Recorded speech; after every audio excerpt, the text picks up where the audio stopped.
FanX, welcome. You know her, you love her. Katey Sagal.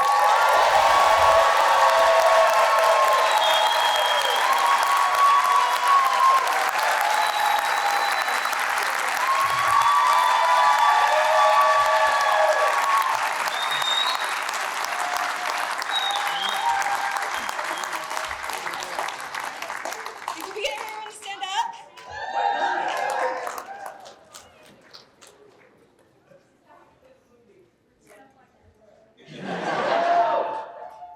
Okay. All right, big cheer, everybody. 1, 2, 3.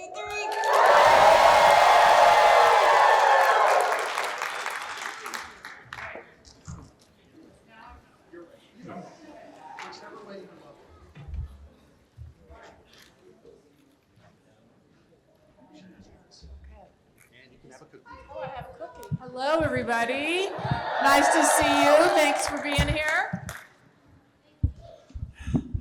Welcome to FanX. Oh, I'm so happy to be here. This is very nice. Am I remembering correctly? This is your first visit to FanX? Yes, it is my first visit to Canada.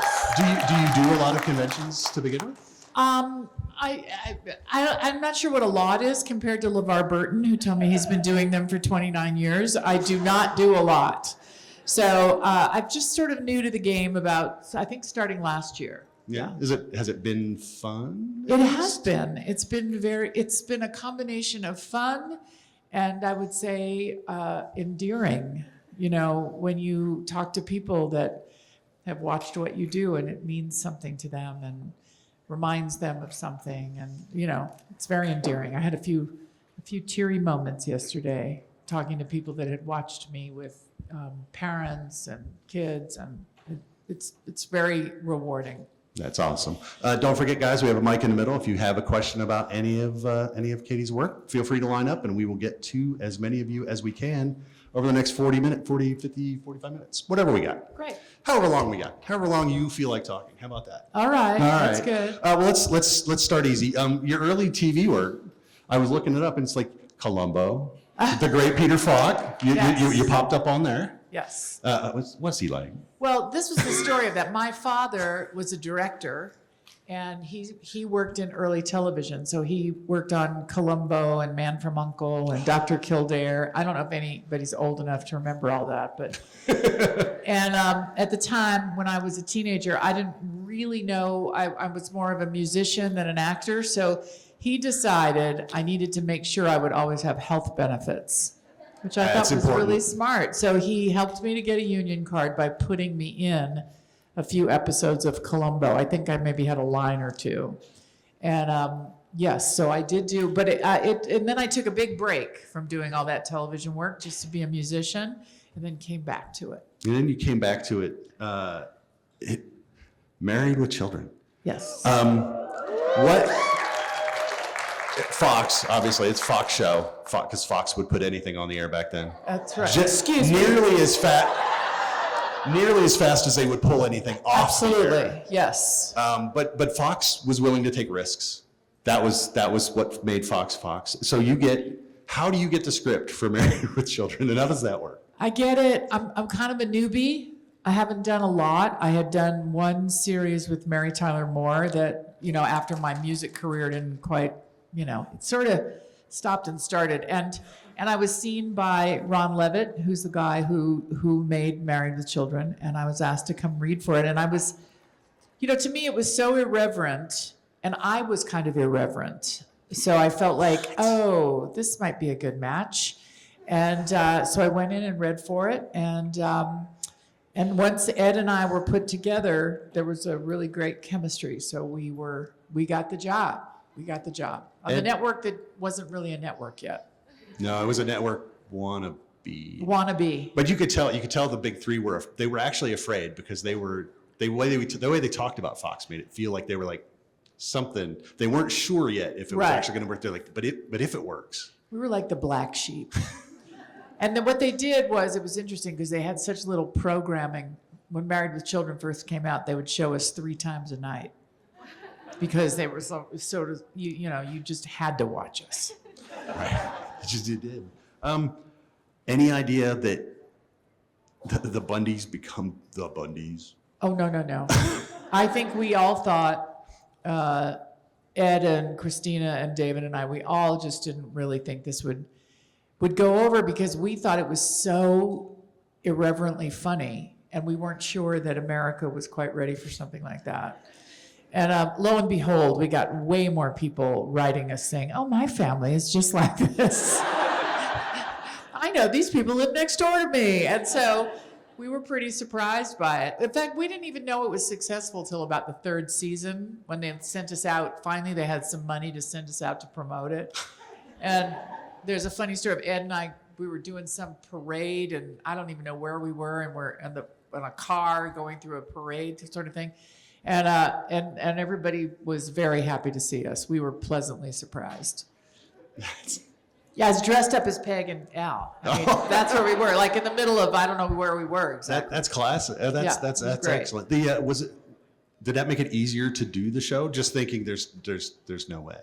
So was it harder? Absolutely. Was there pressure to try to make it succeed, or were you just like, well, that's the network's problem, we're just going to do this? Oh, no. Yeah, we didn't feel pressure. We just felt, I mean, for me, I know I still had a band and I would play every weekend because I just figured this job would go away. So I better go back to my real gig and make sure that I can play music. So, no, we didn't feel pressure because, it was just so, I think we just all assumed we were the underdogs and, we'll see what happens. And Fox didn't have much else to do. So we kind of felt secure. It's excellent. You have a question? Hi. My question is about Smart House, Oh. which I love. A lot of those things were so futuristic when you did it, and like half of them at least are real now. Yeah. Do you ever think about that when new things come out and you're like, this is weird? And are you bummed that you're not the voice of Siri? Because you should be. That would be something. No, I did start, there's been sort of a resurgence about that movie. I have more and more people coming up to me and remembering that movie, which, by the way, LeVar Burton directed that movie, in case nobody knows. In between conventions? Yeah, no. Yeah, exactly. But LeVar and I saw him on the plane here. I don't think I'd seen him since we did that movie. So that's a fun little fact. Yeah, I think we were prescient. I think that we, without realizing it, I think that, it became the truth. So, yeah. Yes, and I would have loved to have been the voice of Siri. Right? Thank you. Thank you. At least the GPS in your Yeah, car. maybe the That would be great. GPS. That would be good. That was an option. Download the Peg Bundy pack. I know. That'd be great. Sir.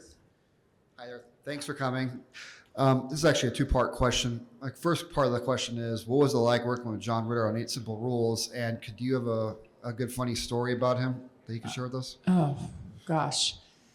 John Ritter was an angel. I mean, one of the better people I've ever met in my life. And funny, all the time funny. I mean, that job, we would just come to work, and his mission was to make us laugh on and off screen. He just loved the joy of making people laugh. He was unbelievably kind, and it still chokes me up. I feel like, for those of you that have lost anybody, I still feel him around. I just know he's around. And as does Kaylee. Kaylee and him were very, very close. She was 16, and, I think her first big gig she'd probably been working long before I had, but we just absolutely loved him. To think of one John Ritter story is impossible. I can tell you one John. John hated to go to Emmy events or big. He just was not that guy. He just was like a regular guy, did not like all the attention. So we were at some event, I don't know, maybe it was the People's Choice Awards. And all of a sudden I look around and there's no John. And I'm like, where did John, we had done our thing, where's John? And somebody told me he went out that back door, and I remember seeing him going out the back door, climbing over a fence to hightail it out of there. He just was not somebody, he was much shyer than you would imagine such a funny person would be, and much more reclusive, actually. So he, I can't say enough about John. Thank you very much. Thank you. He was a master anytime you A saw master. him. sir. Nice to meet you. Hi. I was just wanting to ask about the ever Band-Aid of Futurama that we always have, and then it gets ripped off, and then it comes back and ripped off. What has been your favorite Futurama time? Like the original, the movies, Comedy Central, now? Well, they've all been amazing, and I have to thank the fan base. That's why we keep coming back. You know, it's because of you guys. Because every network, what have we been on? 5 networks, I think. I think you've been And- on networks that don't exist anymore. at this Yes, point. absolutely. And they would cancel it. I think the best time is every time we get picked up again, and we're just sort of like, see, so, you know, The just a little voice cast should slug all just go on about it. Twitter going, Yeah, exactly, a little bit. And now that we're on Hulu, and they keep renewing it, they've just renewed it again. It's just sort of, you know, and it's great. It's really, and I mean it. It is because of the fan base that we keep getting renewed. So thank you. Of course. is it frustrating when you hear that though? It's like, Ed, we're canceled. Do you, Oh, or, do no, you no, think, it's or, do you, funny. or do you think, are we though? Yeah. No, it's funny because at this point, you know, because we just kind of we never believe it, and we're just sort of waiting and seeing, you know. How did the first one feel though? I mean, because it had a nice run. The first one was great. I mean, I got that job. Matt called me. I knew Matt from the early days on Married when he was on the Tracy Ullman show before all this started. Another great show if none of you are Yes, familiar it's where The with that. Simpsons started. And Matt called me one day and just said, "Hey, you want to do this?" And I said, "Yeah, okay."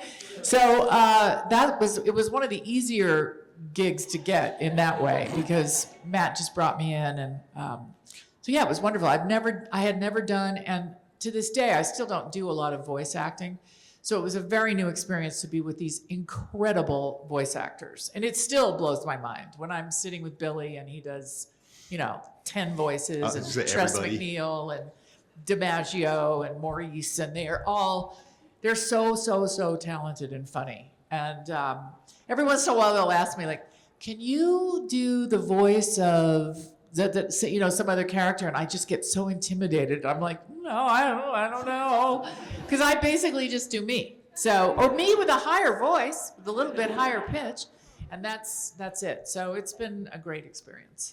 Speaking of voice acting, it sounds like you guys record around a table almost. I mean, a lot of animated stuff, it's this person records their lines through Zoom at home, and this guy goes into his closet and records his, and then they all get pieced together. How do you guys do it? Well, for me personally, I do not get to go to a lot of the group recordings just because I'm luckily, thank God, doing a lot of other work. So I kind of end up doing that. We do our table reads together basically, and when I can, I get there with the group, but which is quite an experience because it takes everybody is so funny, making jokes the entire time. It's wild. So it takes a long time to record an episode just because of the asides that are going on. But it's really fun, super fun. Sir.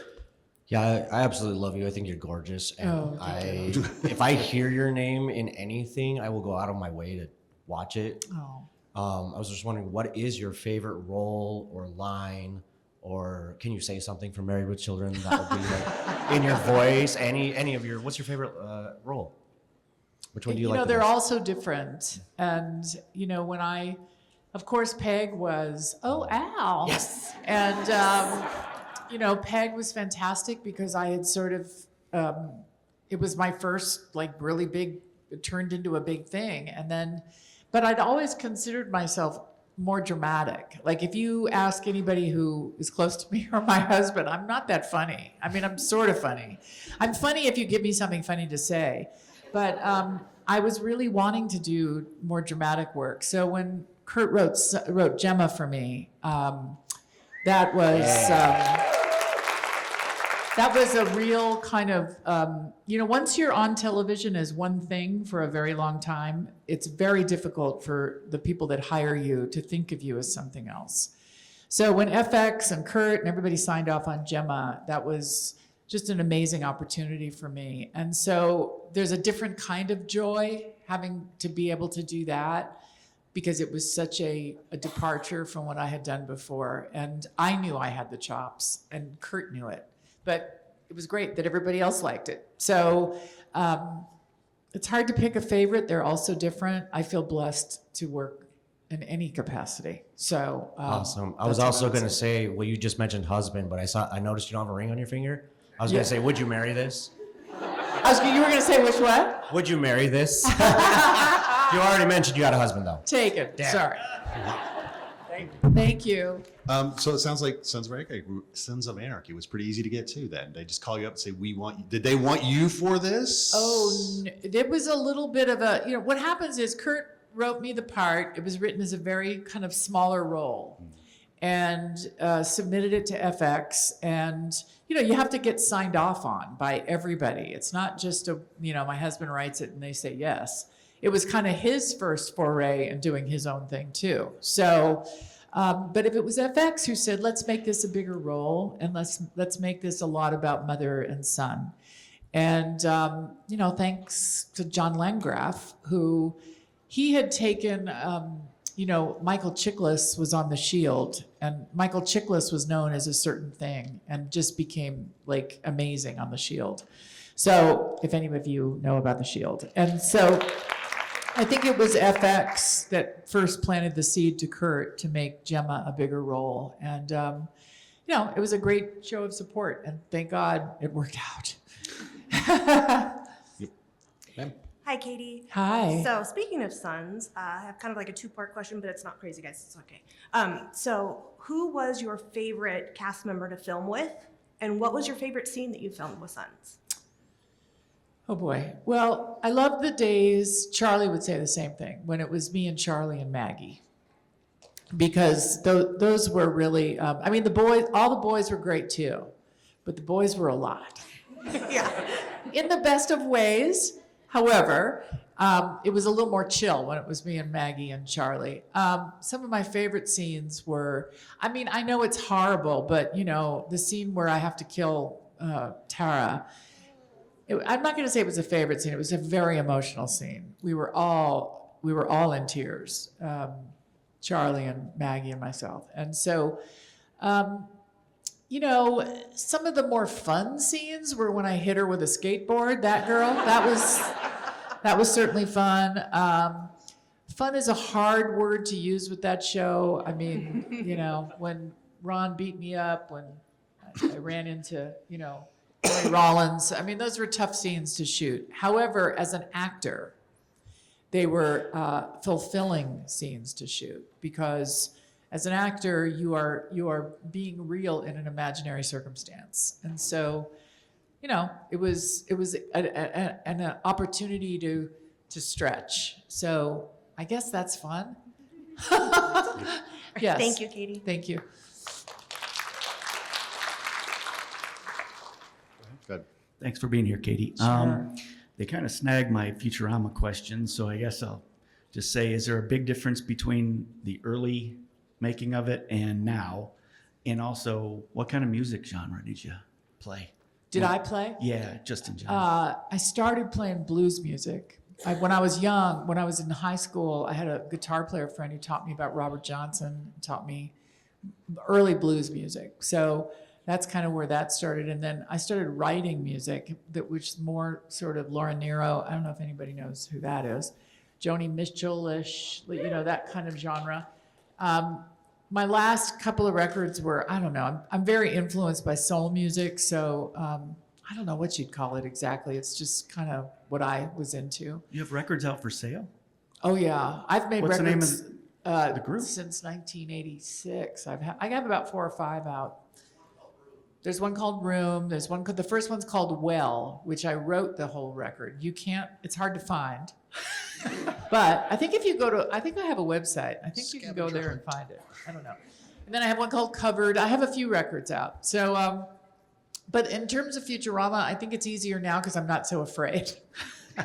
Any job gets more fun once you realize, oh, I got the job and they like me, which is true for anybody. So, Great. Thank you very much. thank you. Let's talk about your music for a second. You did a lot of backup work I did. early in your career. Let's run some of the names that popped up. True or false? Bob Dylan, Yes. Etta James, Yes. Yes. Yes. Tanya Tucker. Yes. Your quite a swath just right there. Right. Gene Simmons, Yes. all the way. Yes. Molly Hatchet. No. No, that's a lie? That's a lie. Is that I a don't know where lie? it came from. I don't Or know. maybe I made a living as a background singer. So I was a singer for hire. So a lot of that was road work. Like I was on the road with Etta on and off for a long time. And I almost went out with Bob, but Bob fired me about 2 months before the tour. He fired half the band. I mean, but I always put it on my resume because I definitely stood Fired in by the room and sang Just Like a Woman with Bob Dylan. So that was, I was all of 18 years old. I was like, oh my God, this is amazing. Bette Midler. Yes, I was on the road with Bette for on and off for about 5 I think years. you popped up in a couple of her videos too, if I remember way back to the video days when they would actually show those things. I think I'm in a few of those, even though I do look like Ula Hedwig, who is one of the, so it's hard to tell which one it is. But yeah, that was how I made a living. So I might have sung on a Molly Hatchet record and not known it. I know I sang on some Olivia Newton-John records. That was the last name on my list. Was because Yes. Yes. She seemed like a nice lady. You know, I never met her. I just sang on her record. Well, that's terrible. That feels like it should be a requirement. You I should know. just be You able to should say get to meet hello. them. Yes. I'm going to be on your record, and then go in the booth. No, it doesn't work that way. We got to fix that, sir. That was part of my question. I see. I was going to ask how you sang on his 1978 solo album, how that came about. Okay, here's my Gene story a little bit. I was a waitress. I was a singing waitress in Los Angeles. This is when I'm like 17, 18 years old. Well, no, it was after my Bob Dylan stint, so like 20. And I worked in this restaurant where you had to audition to get a job. You had to either be able to juggle or sing or play the guitar or whatever. So you'd wait on the table, which I was a terrible waitress. I was the worst. I had a bad attitude. But then I would play my guitar and sing, and I could sing. So people would tip me well and they liked me. So one night, Kiss comes in. This is right on their first tour, and they were in Los Angeles. And Gene was I was who I was waiting on.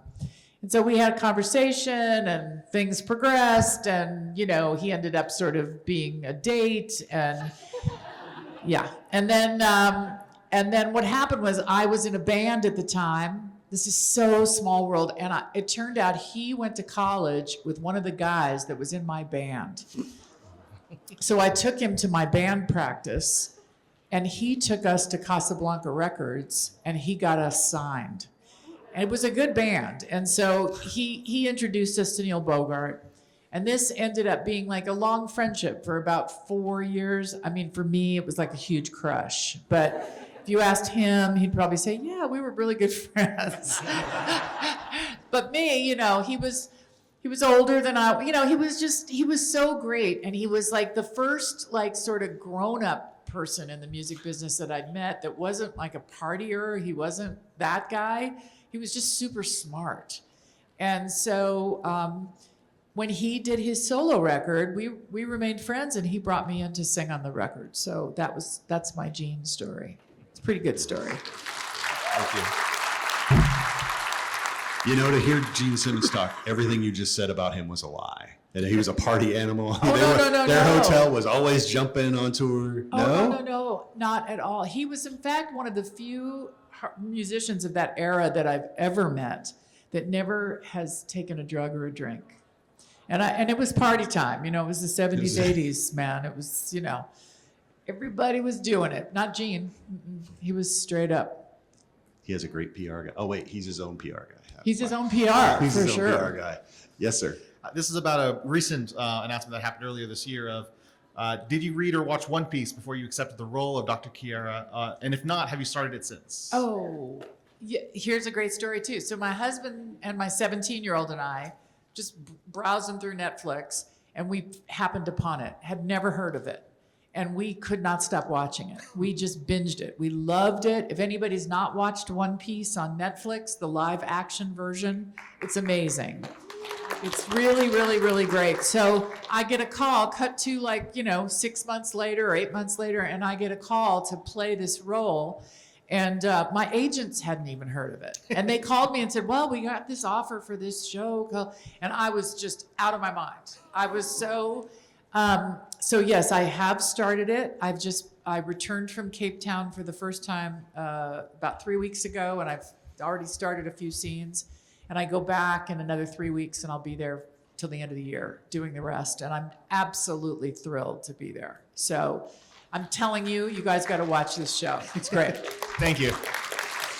There's a lot of pressure on that show because it had an audience beforehand. Oh my gosh, it's this huge show from the manga world, if you're into anime. And I had never heard of it because I don't know about that world. But it is, there's like 1,000 episodes, and it was the #1 international live action show on Netflix last year. And so many people in the United States don't really know about it.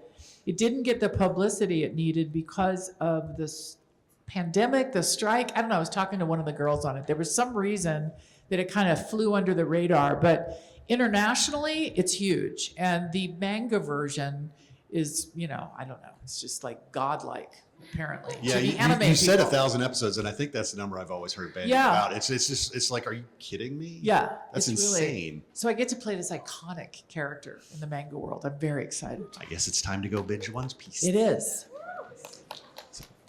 Hi. Hi. I love hearing about current stuff. Would you tell us about your podcast, Pi? Oh, so fun. Yes, we have a podcast, my husband Kurt Sutter and I, called Pi, and we just started it. I think we've been on for about 4 months, and we do it from our house. And we decided, we're both somewhat reclusive, but we wanted to meet people that we want to meet. So some celebrities, some not celebrities, and our whole hook is we don't do any research. We know nothing about you, and we try not to talk too much about what you do. Like we've done Rainn Wilson, and we did Dax Shepard, and we did we've had various people that everybody knows about their career. We talk a little bit more about, since we are parents and we are married and we're in this world, so we talk about that. We like to talk to people about their real lives. So we do it from our house, and it's very chill. It's like having a dinner party, but I would sort of like a dinner party. So I would, I know the hook is we ask all our guests what their favorite pie is, and the last segment is we eat pie, and we ask them why it's their favorite pie, and then we get stories about their history. Because a lot of people will say, like Rainn wanted something called mulberry. It was some weird berry that comes from Oregon. Not weird, just a. Yes. And we had never heard of it. And we found him that pie. And then he had to, he told us a story about growing up in Oregon. So that's the kind of the hook. That's why it's called Pie. It's people, influences, and experiences. You can get it wherever you get your podcast. It's pie. It's pie. It's pie. Sir. Hi, so you were recently doing a voiceover work for Rhett and Link, throwing feud cubes at them. I Yes. was wondering if there was anything like that to look forward to, Ewan. Oh, I love Rhett and Link. Do you like them? Oh, of course. Oh my God, I love those guys. Kurt and I started watching Good Mythical Morning with our youngest. Probably like from the time she was 10 years old or something. It's been on forever. So they have become personal friends of ours. Kurt actually wrote a TV show with them they were trying to pitch. Rhett was at our Christmas party last year. So, yes, Rhett called me and asked if I would come in and do an episode of this, and I just did it. So their new, I'm not quite sure what the show's about, just red and blue. That's all I know. And I did it. They're lovely guys, and their wives, and we know the whole crew. So Was it essentially Smart House 2.0? A little bit. Yeah, that's interesting. Yes, it absolutely was. They're great. You said your husband and you both are kind of introverts, a little bit. Yeah. Rhett and Link not. Not. No, not introverts. How does that work? How does that work? Do you just let them and then you just kind of sit back and laugh? Or Well, everybody's different in person. Like, when you meet Rhett and Jessie, that's his wife, at our Christmas party. Well, I'll tell you, Link is the quieter one. Link is quieter, in my experience. And Rhett, they're just very nice, funny Southern boys. They're great. Of the 3 Futurama endings, which one did you like the best, and which one did you think did the best for Leela? Oh, God. You're going to have to remind me of those 3 endings. Okay. The series finale at the last I really liked, but there was one where there's like a restaurant that she was supposed to meet Brian. Right. And she shoots the ceiling and it's stalactites saying how much she liked him. I thought all of them were cute, but. Well, most of them are they end with Fry and Leela, right? Some sort of love story that's unrequited or requited. I can't choose one. I don't really, and to be perfectly honest, I would have to go back and watch them. There's a lot of episodes. So whatever your favorite is, it'll be my favorite. I'll bet there's not 1,000. You know what? There might be 1,000 Right, episodes it at might be this by now. Hi. When is do you have any idea when the live action One Piece will come out? Yeah, it'll come out, I think first quarter of 2025. Well, we're shooting it right now. Yeah, I would say probably by May, June of 2025. Okay, thank you. Don't quote me. Right? Networks. Hi. One of my favorite physical gags from Married with Children is where they're showing how you and Al sleep with your knee up into his back. And so I'm just kind of wondering, did you help influence some of the physical things that you guys did? Did that come to you? Did you kind of story on that? The main thing I influenced was the way she looked. When I went in for the audition, they had written her to be sort of slovenly and slouchy, and I was like, no, I don't want to do that, because I always felt like the two of them were so at odds with each other. There had to be something hot going on for them to stick together. Not just the fact that they couldn't afford to be divorced, but that something else was going on. So I kind of came in all dolled up. I was like, I wore my hair up and tight dresses and completely different than what they thought they were going to get. So I did have an influence in the eventual look of Peg Bundy.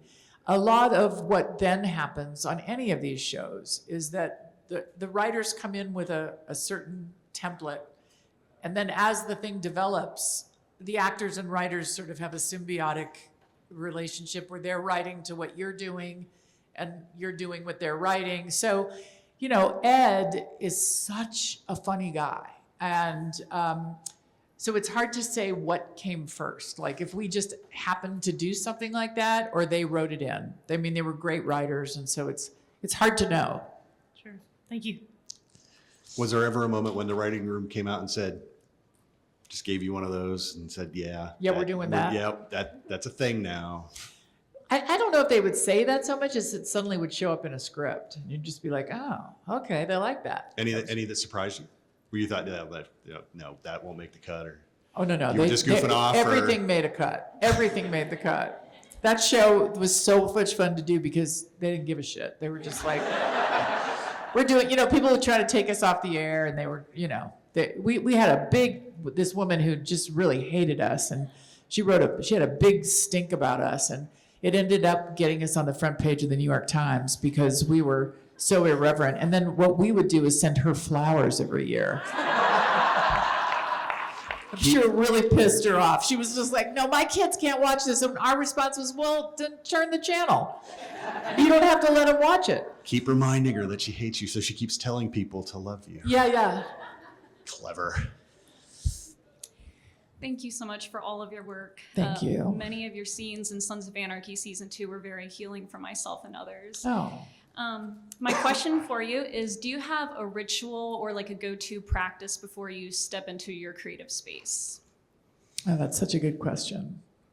I actually do. I'll just say all this because I've said it in lots of things. I'm in recovery for many years. I'm clean and sober about 38 years. Yeah. It's kind of why I burned down my music career a little bit. I had a rough time in my 20s. But so part of being in recovery is that I don't feel in charge of things. I sort of have a spiritual practice that helps me in times of high anxiety and fear. And it's surprising to a lot of people, though I've been doing this a long time, I can get really nervous before I go to do something because I want to do a good thing. So what I do is I let God go in the room before me. That's what I do. And to me, that's what it means to me, which is sort of a big universal spiritual thing. It's not necessarily a religious God that walks in before me, but I have a concept of something that's greater than myself that walks in the room first. And that's what I would say.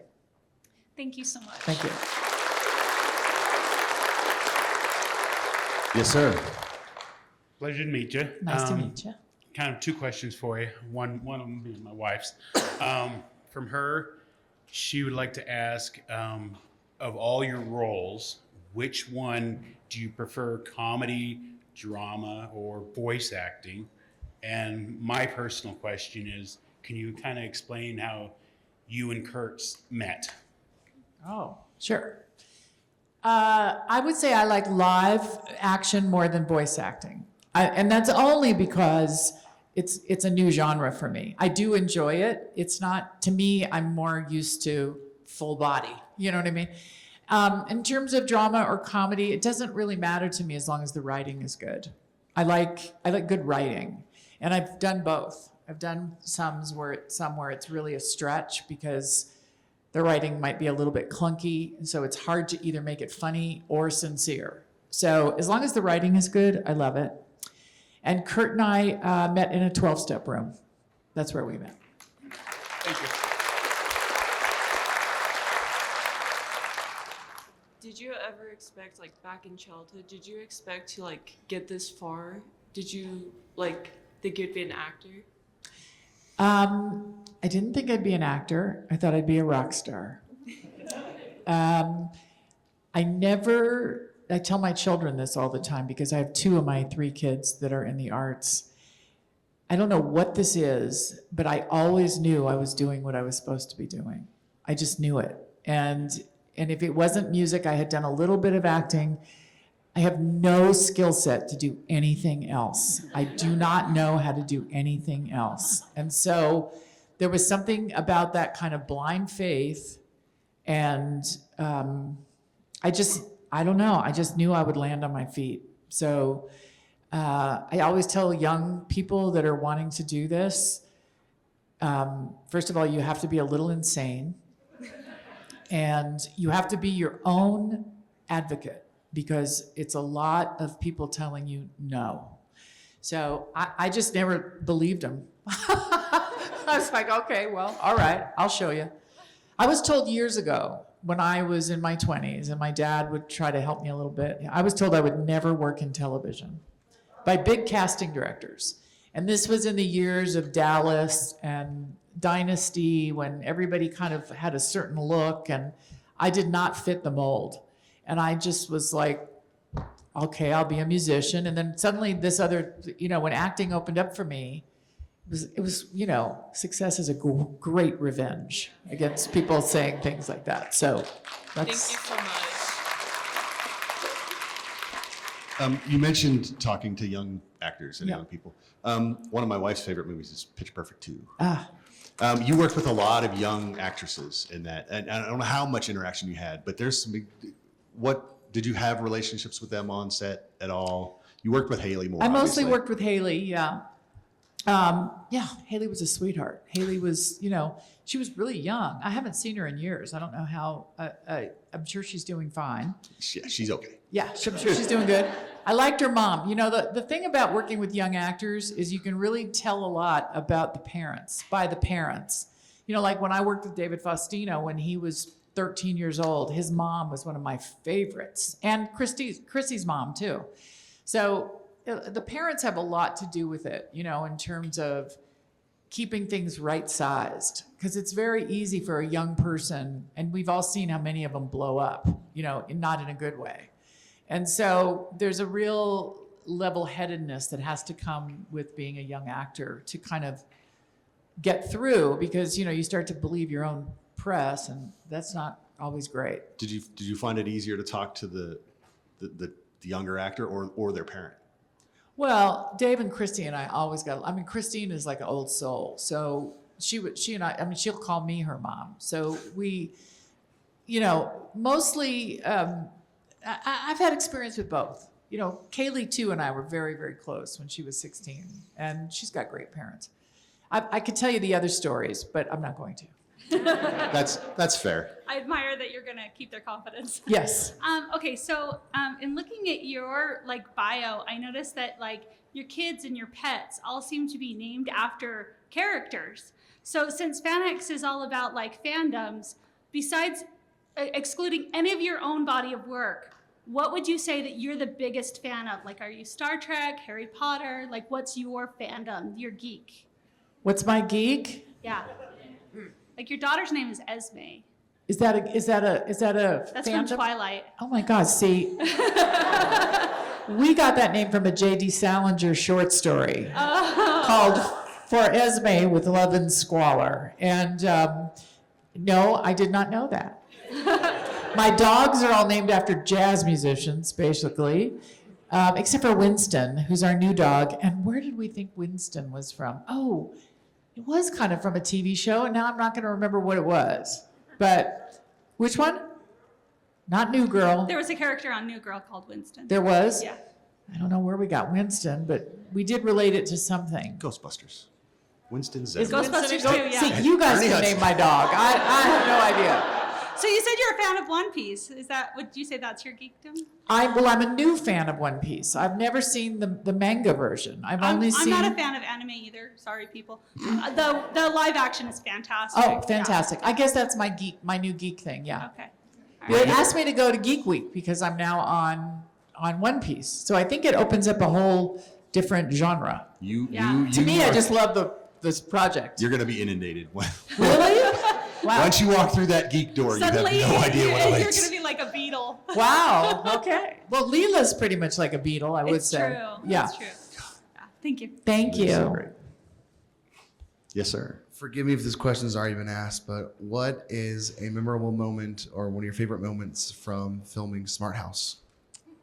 Wow. Let's see. I think what was very fun for me, it was my first gig, I think, after Married with Children. I think I did it right after that. And so that was fun, just to be doing something different. My favorite moment, I don't know. Well, I have a funny moment from when I went to the screening, where at the time my oldest was 4 years old. And so I took her to the screening, 4 or 5. And, Pat is not really nice. And so as she got meaner, my daughter stands up in this small screening room. And she stands up, she starts screaming at the thing, "That's not my mom!" And I was like, oh my God. And I had to, get them out of the screening. And it was, it really scared them. They had never heard me speak that way. So, which was really good. Good mommying on most days. Thank you. Sure. Sir. Hey, Keith, thanks for coming. Sure. So, what is Penny's last name? Oh, I have no idea. You mean on Big Bang? Big Bang, yeah. I just barely remember that my name was Susan. So I don't know Penny's last name. Oh, okay. Do you? No, I have no idea. Does anybody know? I don't think so. Well, besides Austin. Hofstadter? It's our married name, yeah. Somebody knows. Somebody knows. Okay. They didn't? Oh, all right. Well, there you go. Awesome. And one more. What was your favorite song to do on Sons of Anarchy? There's a lot. Well, I did like Bird on a Wire. And I got a little email from Leonard Cohen after I sang that, which was amazing. That's crazy. That he liked it. And yeah, I think probably Bird on a Wire. Thank you. You did do a lot of soundtrack work I did. for Sons. Was it nice to be able to marry your two passions? Oh, totally. I introduced Kurt to our musical director, who's Bob Thiel Jr., who produced all my records. And so it was really great that every season Bob did the music and I got to sing a song every season. So yeah, that was fantastic. Sir. Hi. You said you're a musician. You play Yeah. guitar. What's your guitar brand? What's your favorite? Gibson. Me too. Ah, nice. Is there another one? There's a There's Martin. Fender, I just got a little you know. teeny Martin that I do like, a travel Martin. And I'm not a great guitar player, by the way. Oh, me either. I've been playing for like 20 years, but I'm terrible. Yeah, me too. I suck. But I do. I have a great 1965 Gibson something acoustic. I don't know what it is, but I love it. Nice. Sounds great. Cool. Is that Thank what you're saying? We have about 5 minutes, so if you do have a question, jump up, get in line now before we have to say goodbye. Uh-oh. Oh, here comes He has a he question. has a question. The room captain has a question. So, Sons, which was my favorite show, a lot of controversial episodes, really intense. Can you tell me a moment where It was kind of hard to be in character because there's a lot of episodes where people had to shut off the TV. It was really hard to watch, especially a character that they love. Yeah. That was really hard for you. There were a lot.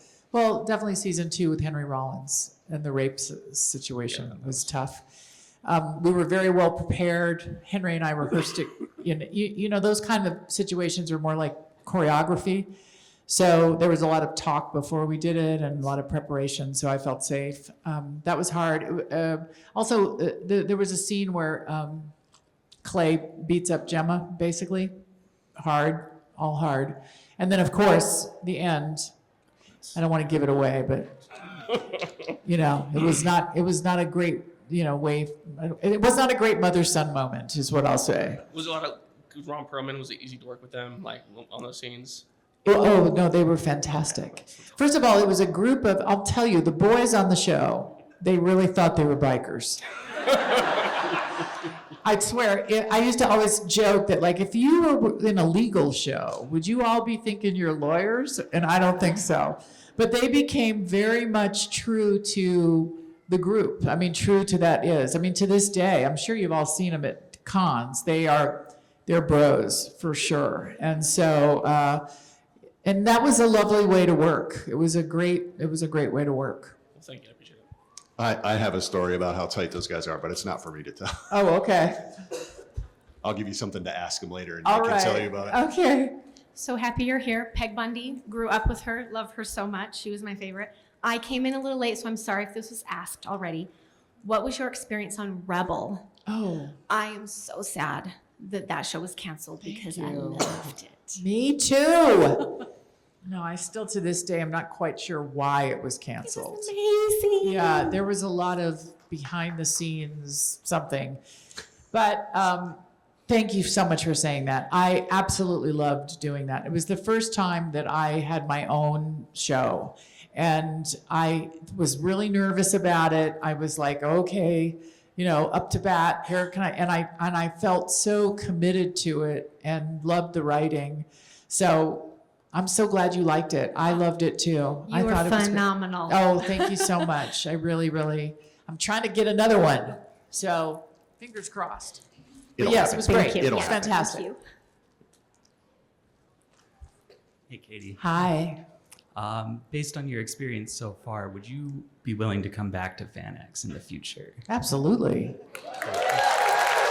Oh my God, you can't believe this place is top of the line. I mean, I've done a few of these, but they have some nice little perks for us back there, I'll tell you.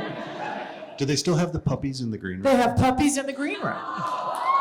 They have gifts and they have, massages. I mean, it's crazy. And now you know there. why they're all late to their tables. That's first right. thing in the morning. Yesterday I missed like a whole hour because I was getting some sort of treatment, so it was awesome.